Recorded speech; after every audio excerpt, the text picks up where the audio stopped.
विनाशाय श्रीकृष्णाय वयं नमः।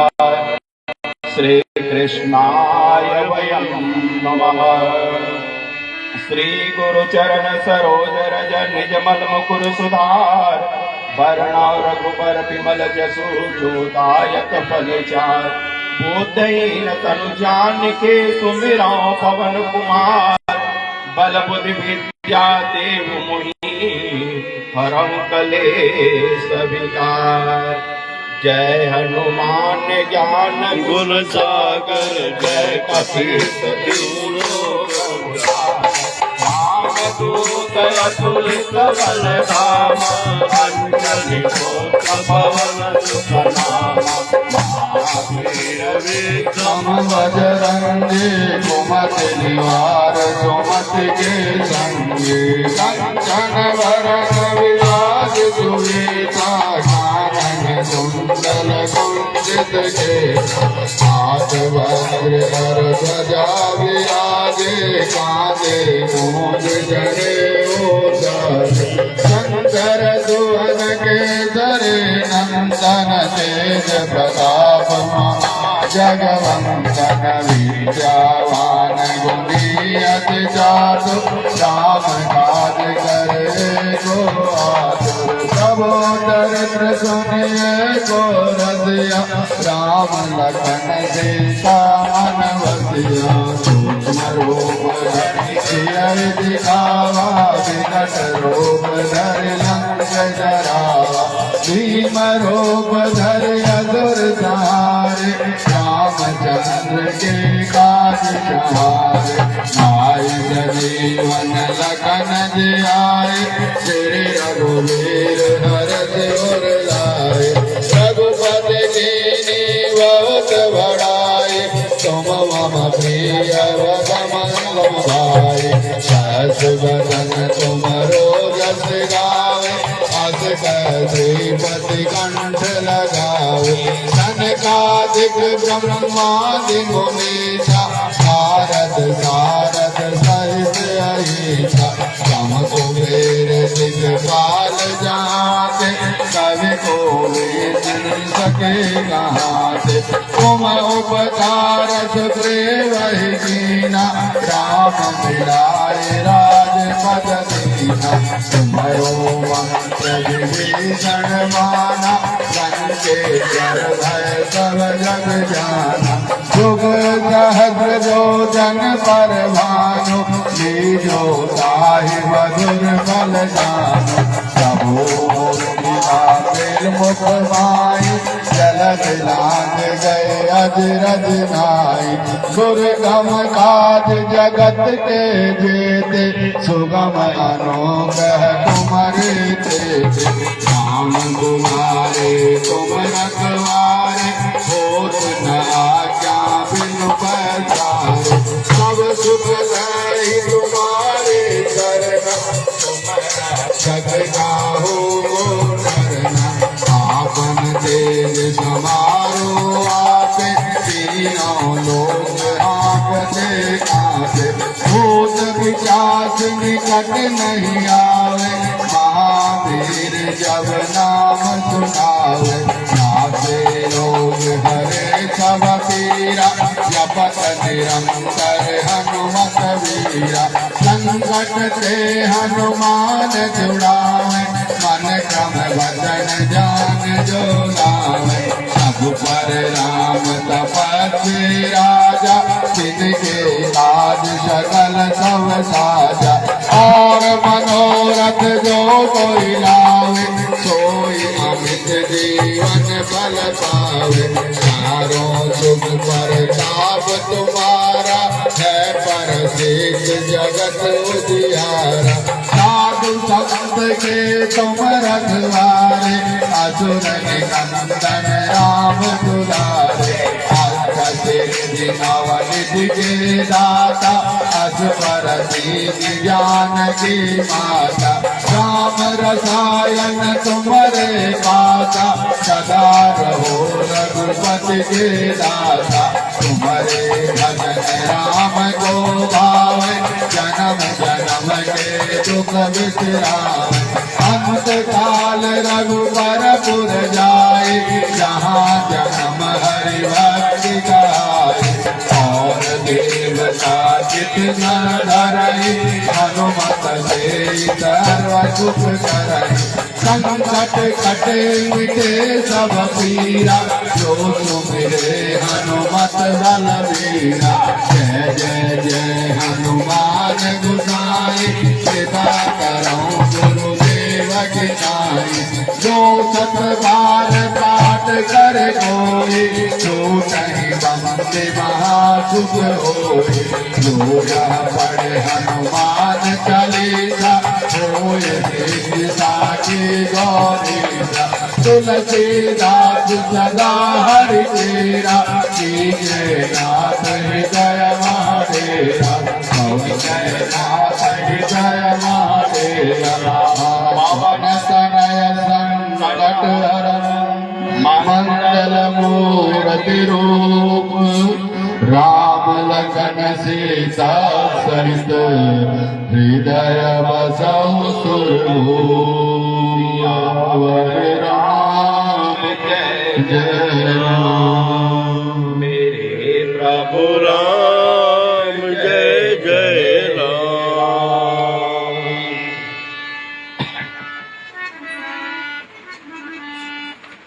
ओम श्री गुरुभ्यो नमः। ओम श्री गुरुभ्यो नमः। ओम श्री गणेशाय नमः। ओम श्री गणेशाय नमः। ओम श्री सरस्वत्यै नमः। ओम श्री सरस्वत्यै नमः। ओम श्री रामचंद्राय नमः। ओम श्री रामचंद्राय नमः। ओम श्री कृष्णचंद्राय नमः। ओम श्री कृष्णचंद्राय नमः। ओम श्री रामदूताय नमः। ओम श्री रामदूताय नमः। ओम श्री क्षेत्रपालाय नमः। ओम श्री क्षेत्रपालाय नमः। ओम श्री सर्वदेवताभ्यो नमः। ओम श्री सर्वदेवताभ्यो नमः।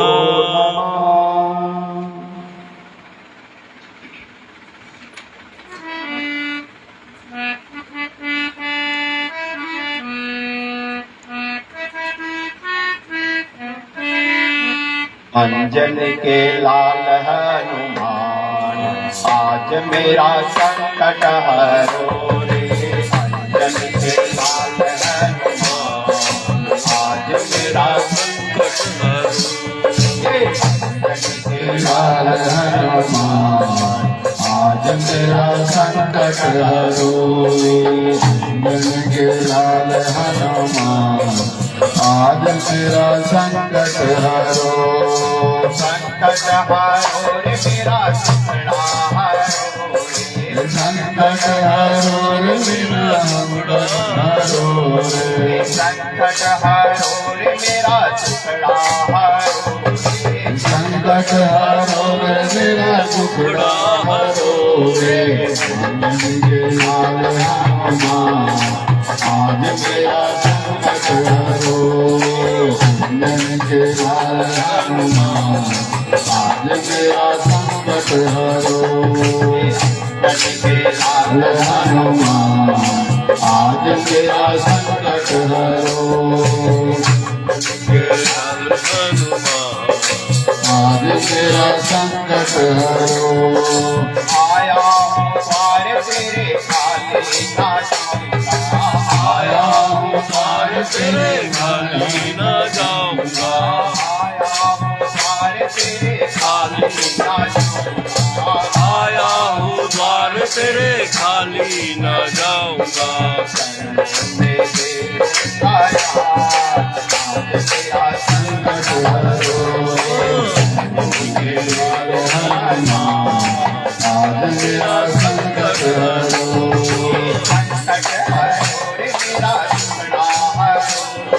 संकट हरो रे मेरा दुखड़ा हरो रे। संकट हरो रे मेरा दुखड़ा हरो रे। संकट हरो रे मेरा दुखड़ा हरो रे। अंजन के लाल हनुमान, मेरा संकट हरो। अंजन के लाल हनुमान आज मेरा संकट हरो। लंका में आग लगी हलचल मची है। लंका में आग लगी हलचल मची है। लंका में आग लगी हलचल मची है। लंका में आग लगी हलचल मची है। हलचल मची है देखो कुटिया बची है। हलचल मची है देखो कुटिया बची है। हलचल मची है देखो कुटिया बची है। मची है देखो कुटिया बची है। अंजन के लाल राम नाम आज मेरा संकट हरो। कुटिया में लिखा राम नाम आज मेरा संकट हरो। संकट हरो रे मेरा टुकड़ा हरो रे संकट हरो रे मेरा टुकड़ा हरो रे। संकट हरो रे मेरा टुकड़ा हरो रे। संकट हरो रे मेरा टुकड़ा हरो रे। अंजन के लाल हनुमान आज मेरा संकट हरो। अंजन के लाल हनुमान आज मेरा संकट हरो। तुलसीदास कहे ससुर सिया रामा। साथ कहे जय सिया राम।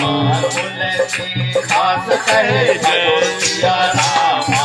तुलसीदास कहे मनोहर सिया राम। बल के जयकार मेरा संकट हरो। अंजन के गोद आज तेरा संकट हरो। हरो रे मेरा टुकड़ा हरो रे। संकट हरो रे मेरा टुकड़ा हरो रे। अंजन के आज मेरा संकट हरो। अंजन के लाल हनुमान आज मेरा संकट हरो। अंजन के लाल हनुमान आज मेरा संकट हरो। अंजन के लाल हनुमान आज मेरा संकट हरो। रामचंद्र भगवान की जय। पवन सुत हनुमान की जय। उमापति महादेव की जय। वृंदावन बिहारी लाल की जय। सदगुरुदेव महाराज की जय। भागवत भगवान की जय। व्यास भगवान की जय। सुखदेव भगवान की जय। बोलो सभी देवी देवताओं की जय। बोलो भाई सब संतन की जय। बोलो भाई सब भगतन की जय।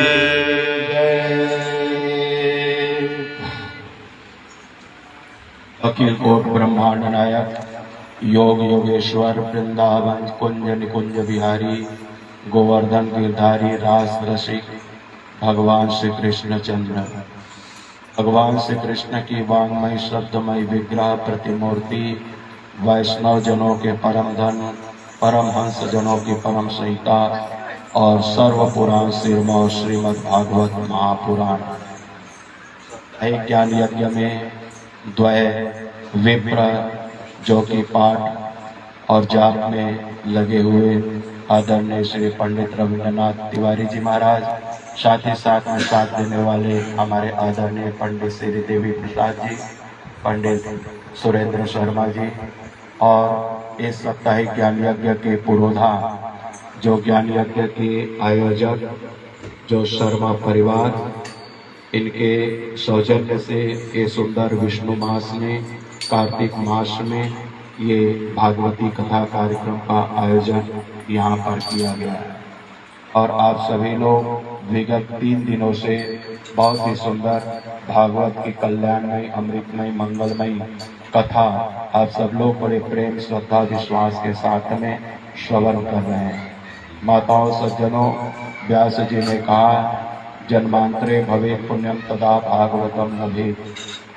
अनेक अनेक जन्मों का जब पुण्य का उदय जब होता है तब जाकर के भागवत की कथा श्रवण करने का अवसर मिलता है। इस कलिकाल में, इस आधुनिक युग में, भौतिकी युग में कंप्यूटर युग में इतना भागा भागी मची हुई है और इसमें से टाइम निकालना, फुर्सत निकालना, समय निकालना व्यक्ति के लिए बहुत ही मुश्किल सा होता है। और उस समय ऐसा निकाल ले करके जो भगवान की कथा श्रवण करना या सत्संग में जाना, वो बहुत ही ज़्यादा भगवान के विशेष वो कृपा पात्र है। तो यहाँ हम सब लोगों ने देखा कि भागवत की कथा जो कहाँ कहाँ चल रही है। नैमिषारण्य तीर्थ में चल रही है, तुंगभद्रा नदी के किनारे कथा चल रही है, हरिद्वार में कथा चल रही है और वहाँ पर सुंदर ये भागवत की कथा चल रही है। हरिद्वार में श्री जो है कहना चाहिए सनक सनंदन ऋषि कुमार जो है नारद आदि ऋषि महात्माओं को ये कथा श्रवण करा रहा है।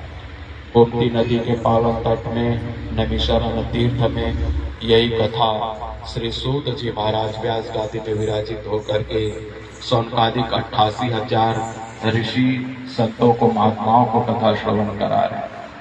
तुंगभद्रा नदी के किनारे में यही कथा गोकर्ण में महाराज जी महात्मा जी कथा श्रवण करा रहे धुंधकारी के मुक्ति के निमित्त और सब लोग ग्रामवासी लोग कथा श्रवण कर रहे हैं।